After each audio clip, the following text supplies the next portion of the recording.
Hello guys, welcome back to my channel. আমি মিষ্টি। আমার চ্যানেল অনেক অনেক অনেক ভালোবাসা আর স্বাগত জানাই। তো চলো বন্ধুরা, গুড মর্নিং। সকাল সকাল উঠে ঝাটপাট দিতে শুরু করে দিচ্ছি। তো চলো আজকে ব্লগটা শুরু করলাম আমি সকাল 7:30 থেকে।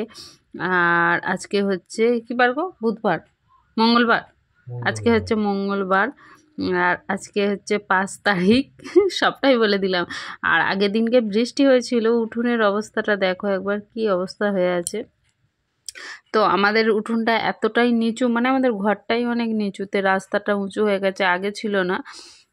তার কারণ এখন মানে রাস্তাটা নতুন করে হয়েছে, আগের বছর রাস্তাটা হয়েছে আর কি নতুন করে, তার জন্য রাস্তাটা উঁচু করে হয়েছে আর আমাদের বাড়িটা নিচু হয়ে গেছে। তো জল বৃষ্টি যাই হোক, তো উঠোনের মধ্যে জমে থাকে, ওই জন্য কাদা হয়ে যায় আরও বেশি করে।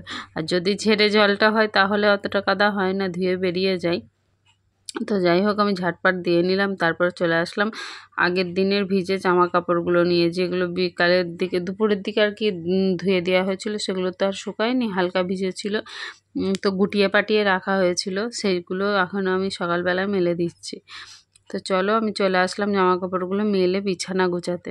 বাসি বিছানাটা না তুললে হবে না, বিছানা সবসময় ঝকঝকে তকতকে রাখতে হবে, না হলে তো মানে মন খুঁতখুত খুঁতখুত করেই যায়। আর দেখো আজকে সুন্দর রোদ উঠেছে, মানে আগের দিন বৃষ্টি হলে তারপরের দিন রোদ উঠলে মনে হয় যেন কি একটা, যেন নতুন নতুন কিছু একটা এরকম মনে হয়, কেন জানি না তোমাদের কারো কি হয়।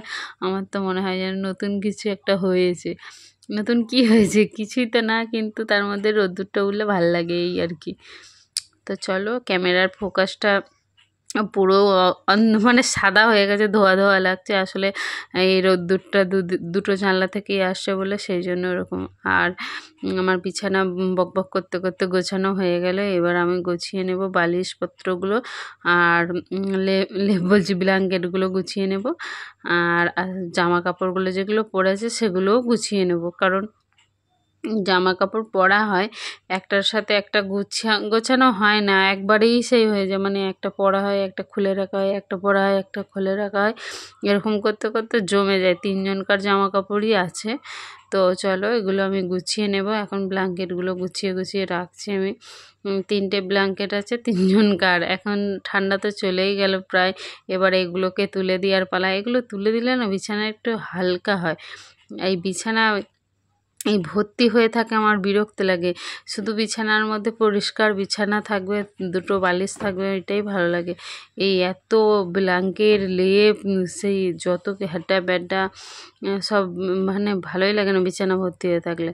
আর যত জামা কাপড় ছিল তো শীতের, সেই সবগুলো তো তুলেই দিয়েছি আগের দিনকে, সমস্ত তুলে দিয়েছি, আর কিচ্ছু নেই। এবার ঠান্ডা লাগলে আসলে তখন একটা কিছু গায়ে দেওয়া যাবে আর কি, গেঞ্জি টেঞ্জি পরা যাবে, তার উপরে আবার একটা কিছু জামা পরা যাবে।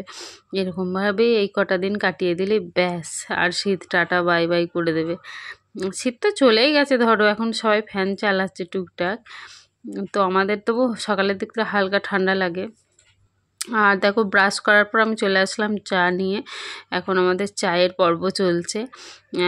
গরম গরম দুধ চা, বাসি রুটি, আর সাথে 4টে বিস্কুট আছে, না 3টে বিস্কুট আছে 3জনকার জন্য। ছেলে তো খাইনি বিস্কুটগুলো, আমি 2টো খেলাম, বর একটা খেলো, রুটিটা আমি খেলাম। ছেলে তো কিছুই খায়নি, শুধু চা খেলো। আর এখানে বসিয়ে দিচ্ছি আমি আলু সিদ্ধ। আলুটা সিদ্ধ, গরম ভাত হবে। আলু সিদ্ধ আর গরম ভাত খেয়ে ছেলেটা স্কুল যাবে, আর আমিও একটু খেয়ে কাজে চলে যাব। আসলে মুড়ির জন্য আবার আলু ভাজতে হয়। আলু সিদ্ধ দিয়েও মুড়ি খাওয়া যায়, কিন্তু ভালো লাগছে না, এখন গরম গরম ভাত হয়ে গেছে, তাই 2 হাতা নিয়ে খেয়ে ওই দিয়েই চলে যাব। আর এদিকে চলো আমি তেলটা ফুটিয়ে রাখছি, তাহলে ঠান্ডা হয়ে থাকলে মাখতে পারবো তাড়াতাড়ি, মাখতে সুবিধা হবে। আর আমি তো তেল লঙ্কার মধ্যে আমি একটুখানি গোটা জিরে দিয়ে দিই, তা গন্ধটা খুবই ভালো হয়, খেতে স্বাদ হয় প্রচুর। এদিকে আগের দিনকার মানে মাছের তরকারি ছিল, সেটা ফ্রিজ থেকে বের করে আমি গরম করতে দিয়ে দিয়েছি। এদিকে আলু সিদ্ধটাও হয়ে গেছে, তাই আমি চেষ্টা করছি যে খুলে বের করার, আলু সিদ্ধটা মাখতে হবে। তো চলো উপর দিয়ে দিলাম, আর বেশি করে একটু ফুটিয়ে নিচ্ছি, যাতে ফ্রিজে থাকলে তো ভালোই থাকে, মাছের তরকারি তো ভালোই আছে, ফ্রিজে ছিল, এই জন্য আমি একটু বেশি করে একটু আর কি একটু জল দিয়ে ভালো করে বেশ ফুটিয়ে নিচ্ছি, তাহলে আর বাসি বাসি মনে হবে না, ফ্রিজে তো টাটকাই থাকে। আর এদিকে চলো পোস্ত করব, আর আলুটা মাখতে হবে। আর কড়াইটা ভীষণ তেতে গেছে, ওই জন্য আমি পেতের মধ্যে আর কি আলুটা ধুয়ে নিলাম, দিয়ে ঝরিয়ে অল্প অল্প করে দিচ্ছি। আমি দেখো মুখটা কেমন করছি, আমি ভাবছিলাম মানে এডিট করছি যখন, তখন আর কি দেখছি, আমি তো মানে যখন ভাজি তখন অতটা খেয়াল করিনি, কিন্তু এখন এডিট করার সময় দেখছি যে আমি মুখটা কেমন করেছি, মানে তেলের ছিটাগুলো না চোখে মুখেই বেশি লাগে, যেখানে দেখবে যে মানে লাগলে কেমন একটা লাগবে সেখানেই আগে লাগে।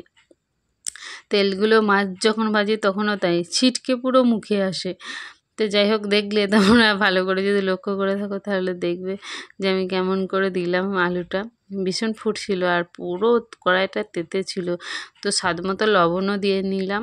এটা শুধু পেঁপে দিয়ে আলু দিয়ে পোস্ত, বেশ ভালো লাগে পেঁপে আলুর পোস্ত খেতে। আর এদিকে চলো আমি চলে এসেছি আলু সিদ্ধটা মাখতে, আর ওদিকে পেঁপে আলু কেটেছিলাম, সেইগুলো সবজির খোলাগুলো পড়ে আছে, তো সবজির খোলাগুলো আমি আগে আলুটা মেখে নিই, তারপরে মানে তুলে পরিষ্কার করে দেবো ওখানটা। সকালের দিকটা ভীষণ তাড়া থাকে, কাজের প্রচুর চাপ হয়। আমি একটু খেয়ে দেখলাম আসলেই যে ঠিকঠাক আছে কিনা নুনটা। তো চলো এদিকে আবারও চলে আসলাম আমি আবার পোস্তটা নাড়া দিতে।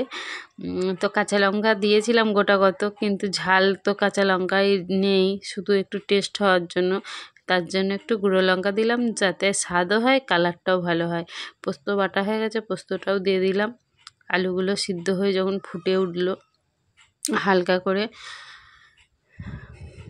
আর এদিকে দেখো জলটা আমি একটু বেশিই দিয়ে দিচ্ছি, কারণ এটা তো সিদ্ধ হবে, আরও একটু সিদ্ধ হবে, তো সেই জন্য জলটা একটু বেশি করে দিয়ে রাখলাম। দেখো কি সুন্দর কালারটা লাগছে। আর এদিকে আমি খাবো বলে রেখেছি, আর বাবুর জন্য তুলে রাখলাম, ও যখন আসবে তখন খেয়ে নেবে, ও এখন পড়তে গেছে। আর আমি খেয়ে নেব, খেয়ে নিয়ে দোকানে যাব, কারণ আমার 9টার মধ্যে যেতে হয়, আর ও বাড়ি আসবে 10টার সময়, পড়তে গেছে প্রাইভেট, তো এসে ও খেয়ে দিয়ে আবার স্কুল যাবে। চলো আমি এখন খাওয়া দাওয়া করে নিই টপাটপ করে। আর আমার ভিডিও কেমন লাগলো অবশ্যই কমেন্টে জানিও, কিন্তু সবাই একটা করে লাইক কমেন্ট করবে, আর পারলে ভিডিওটা শেয়ার করে দিও। তোমরা সবাই খুব ভালো থাকবে, সুস্থ থাকবে। দেখা হবে আগামীকাল নতুন আর একটা ভিডিওর সাথে। টাটা। সরি গো, আমি তোমাদেরকে টাটা বাই বাই বলে দিলাম, কিন্তু এদিকে যে আমার পোস্ত রেসিপি এখনও শেষ হয়নি। এদিকে চলো পোস্তটা দেখো হয়েই গেছে, এবার আমি আলুগুলো দেখছি টিপে আর কি ঠিকঠাক একবারেই সিদ্ধ হয়েছে কিনা, নামানো যাবে কিনা। তো চলো আমি গ্লাসের পিছন করে একটু টিপে দেবো, তারপরে তরকারিটা নামিয়ে নেব, কারণ পোস্ততে একটু ঝোল রাখতে হবে, আর ওটা পরে গিয়ে তোমার আলুতে আর কি ঝোলটা টেনে নেয়। আর পোস্তর হালকা ঝোল থাকলে বেশ ভালোই লাগে খেতে। অনেক দিন পোস্ত খাওয়া হয়নি, আজকে আলু দিয়ে পেঁপে দিয়ে পোস্ত বানিয়েছি, খেতে তো খুব মজাই হবে। আমার পোস্ত আর ডিমের কারি হলে না আমার ভীষণ ভালো লাগে খেতে, আর ডাল, গরমকালে তো এটাই বেশি প্রিয় খাবার একটা, আলু পোস্ত, টক ডাল, আর একটা সাথে কিছু ভাজাভুজি।